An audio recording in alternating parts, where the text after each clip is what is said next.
So what are the objectives in Star Colonies? Well, in a two-player game, for example, each player must try to reach 7 victory stars through the main objectives or end the game on one of the two objectives, 2 colonies, 3 outposts, or 4 outposts for a slightly longer game. These end game objectives will terminate the game, allowing the other players to get one last deploy action, and they are worth 2 victory stars each. So you can see it can be quite quick to reach victory stars. If one player is able to find a habitable world and then buy an outpost ship, which can then go onto the planet. This outpost ship lands on the planet. You scrap the outpost ship on a habitable world, which has a green border, to build an outpost. So what happens during the transport phase, which is the buying phase, you scrap the outpost ship back to the planet and take an outpost to place it onto your planet there. We usually slip this under the card to show that this is now fixed on the planet and is no longer a ship. And you have these 2 objectives, these 2 abilities, scrap and repair, once you have this outpost. Additionally, so that is 1 victory point for 1 outpost. Additionally, if you're the first player to do so, you gain the first outpost objective, which is an additional victory point. The second player, if they are able to explore a habitable world with their scout ship, may also do the same thing by using a outpost ship to land on the planet and turn that as well into an outpost using the scrap ability. They then gain the victory star from this, and they manage to gain another victory point. Now, at this point, the first player has the advantage of 2 victory stars against 1, as you can see, but their world is an outpost only toxic world, where the green player has a colony suitable world which can take colony ships.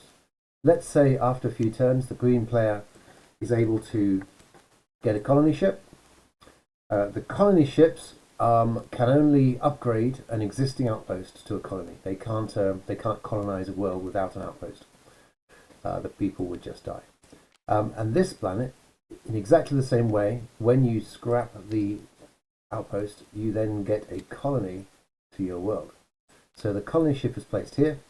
You can see the outpost there, and the colony ships.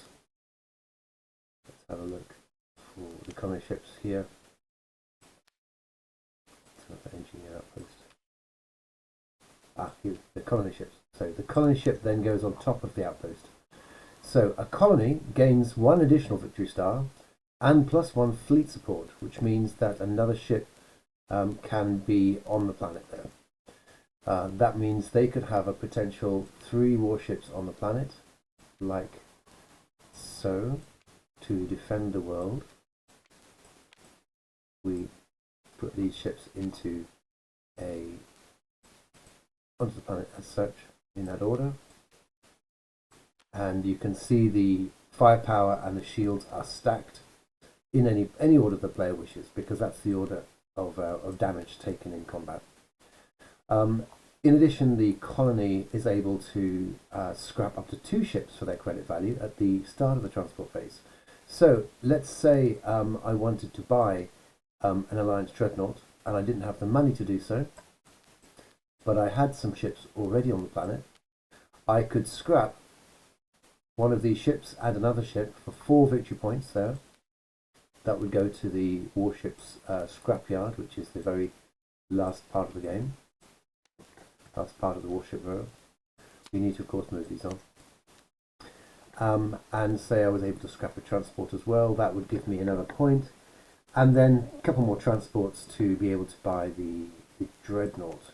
The Dreadnought, of course, would not be immediately bought. It would go into your build queue here on your Space Fleet card, and from the build queue you'd go into, once you've drawn the last cards to your hand, this would then flip over into the new build queue, and at the bottom of the deck you would find the Dreadnought. That would come out in the next 2 turns. So the bigger the ship is, the longer it takes to build. In this case, a red player has just scored an extra victory point, so they are on 2, 2, and 2. And in addition, they have scored the first colony. They have landed the first colony, which means they have now jumped the red player in this order. So this is how victory points work. The higher value cards will make a big change at the end of the game. In case there is a space battle where the red player is able to use their fleet of ships, and of course they have to be the same factions. In this case, they have a fleet of 3 firepower. Just move these over like this so you can see the ships. When they attack using the combat mechanic here, the attacker may deploy ships, defender may defend, and then the attacker may reinforce ships. In this case, the attacker would have sufficient firepower to destroy the Alliance destroyer here and only lose 1 of their ships. So these ships are destroyed and go to the scrapyard. We turn them over like that to show they are scrapped. Then they are placed on the scrapyard like so.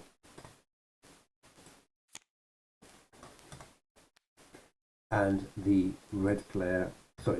green player then takes control of the planet, so including the colony. Now they cannot get the objective which has been scored, but they do take control of the colony, which is worth 2 victory points. So altogether 2, 3, 4. The green player has lost 1, 2 points because the colony is worth 2, and the red player has gained 2. So they've gone from 2 to 4. You can see how the game can quickly change.